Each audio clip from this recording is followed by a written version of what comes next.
सनातन धर्म से त्वरित हमारा देश, जिसमें साधु बाबाओं को सर्वोपरि माना जाता है। आपने भी कुंभ के मेलाओं में या अन्य जगहों में भी साधुओं को तप करते या ध्यान करते देखा होगा। बाबाओं जिनके पहनावे, उनके लंबे बालों और पूरे तन पर रमे भस्म को देखकर आप डर भी जाते होंगे, जिन्हें आज अघोरी बाबा के नाम से जाना जाता है। यूँ तो अघोरी बाबा जादू टोना करने और तप करने के लिए जाने जाते हैं, परंतु क्या आप जानते हैं कि इसके पीछे का रहस्य क्या है? दोस्तों, अघोरी बाबा अपनी इन सारी क्रियाओं के पीछे अपने तांत्रिक क्रियाओं को सामने रखते हैं। वैसे तो अघोर शब्द का शाब्दिक अर्थ होता है जो कि घोर न हो, अर्थात जो डरावना बिल्कुल भी ना हो, जो सरल स्वभाव का हो और जिसमें कोई भी भेदभाव ना हो। अघोरी बाबाओं की दुनिया बहुत ही रहस्यमय होती है, जिससे जुड़े बहुत से रहस्यमय तथ्य एवं रोचक तथ्य आज हम आपको बताने वाले हैं। तो चलिए शुरू करते हैं।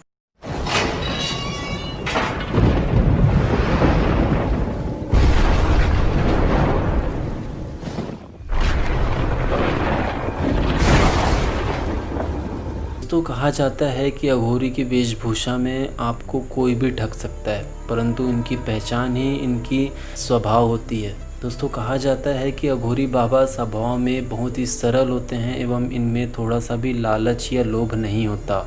आज के वक्त में बहुत से ऐसी ढोंगी बाबा भी बाज़ार में घूमते रहते हैं और संसार में घूमते रहते हैं, जो कि आपको ठगने में पल भर का भी समय नहीं गंवाते।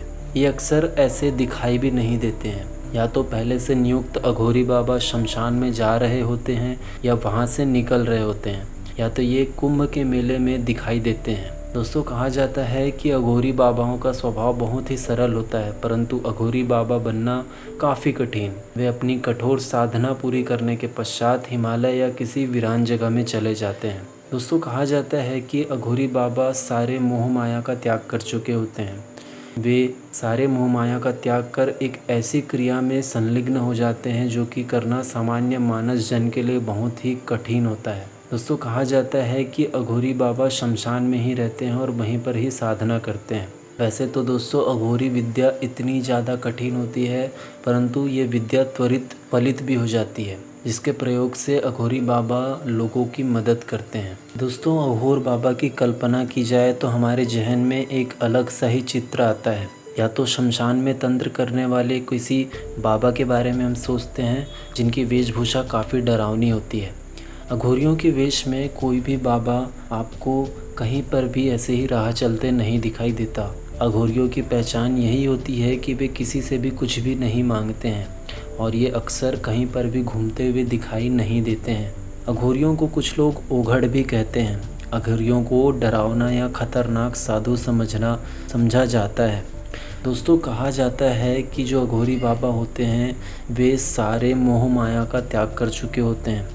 मूलतः जो अघोरी होते हैं, जिसके भीतर से अच्छे बुरे, सुगंध दुर्गंध, प्रेम नफरत, ईर्ष्या मोह जैसे सारे भाव मिट चुके होते हैं। जो सांसारिक मोह माया में पीड़ित जो मनुष्य होते हैं, वे सारी भावनाओं का वे त्याग कर चुके होते हैं। दोस्तों, कहा जाता है कि अघोरियों के आराध्य देवों के देव महादेव होते हैं। साथ ही साथ वे माँ काली की भी पूजा करते हैं। दोस्तों, कहा जाता है कि अघोरी बाबा महाकाल अर्थात महादेव के बहुत से रूपों का पूजन करते हैं, जैसे कि महाकाल, जैसे कि उनके रुद्र अवतार का भी पूजन करते हैं। साथ ही साथ वे माँ काली की भी पूजा करते हैं। माँ काली की पूजा वे 3 अलग अलग रूपों में करते हैं। माँ काली की पूजा उनको मुक्ति दिलाने के लिए करते हैं। साथ ही साथ वे और भी उनके कई रूपों का पूजन करते हैं। दोस्तों, कहा जाता है कि शमशान में अघोरी बाबाओं के द्वारा मांस का भक्षण करना एवं अन्य तांत्रिक क्रियाएं करना, जैसे शब्दों का जोर जोर से उच्चारण करना, मंत्रों का उच्चारण करना, ऐसी सारी क्रियाएं जो कि एक सामान्य मानव द्वारा शायद देखा भी ना जा सके, ऐसी क्रियाओं को उनके द्वारा संपन्न किया जाता है। दोस्तों, इन बाबाओं का इतिहास भी काफ़ी रहस्यपूर्ण बना हुआ है। वैसे तो अघोरियों का इतिहास 1000 से 1500 साल पुराना है। कहा जाता है कि इनका जन्म वाराणसी अर्थात बनारस में हुआ था, परंतु आज इनकी संख्या काफ़ी कम हो गई है। इन्हें शिव जी का ही अवतार रूप माना जाता है।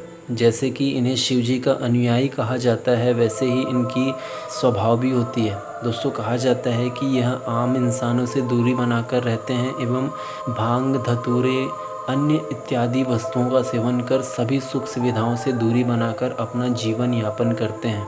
दोस्तों, अघोरी साधना के दौरान ये बहुत ही अजीबोगरीब क्रियाओं को संपन्न करते हैं, जिससे कि उनकी शक्तियाँ भी बढ़ती है। कहा जाता है कि उनके पास ऐसे मंत्र होते हैं, ऐसी क्रियाएं होती है जिससे वे भूत प्रेत और पिशाचों से बातें करते हैं। दोस्तों, अघोरी थोड़े जिद्दी स्वभाव के भी होते हैं, परंतु वे कभी भी खाने पीने में परहेज नहीं करते। जब बात उनकी खाने पीने की आती है तो वे या रोटी मिले तो रोटी खा लेते हैं, खीर मिले तो खीर खा लेते हैं, किसी का भी मांस मिले तो वे मांस भी ग्रहण कर लेते हैं। जिन चीज़ों का परित्याग मानव द्वारा किया जाता है, अघोरी बाबा उन सारी चीज़ों को स्वीकार करते हैं। दोस्तों, कहा जाता है कि अपनी तांत्रिक क्रियाओं के दौरान वे मांस भक्षण भी करते हैं, मदिरों का सेवन भी करते हैं।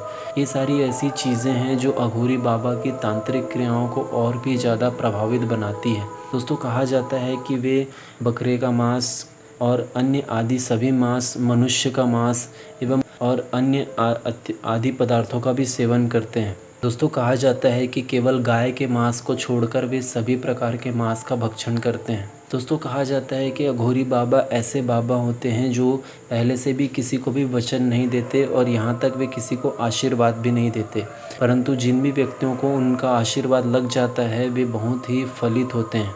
दोस्तों, आपने जो देखा होगा अक्सर कि अघोरी बाबा हमेशा अपने पास एक इंसानी खोपड़ी रखते हैं, जिसे वे भोजन के पात्र के रूप में प्रयोग करते हैं और इसलिए उन्हें कापालिक भी कहा जाता है। दोस्तों, ये भी जिस प्रकार से इन्हें शिव जी का अनुयायी कहा जाता है, ये भी एक पौराणिक कथा है जिसमें भगवान शिव ने ब्रह्मदेव का शीश काटकर पूरे संसार में उन्होंने भ्रमण किया था।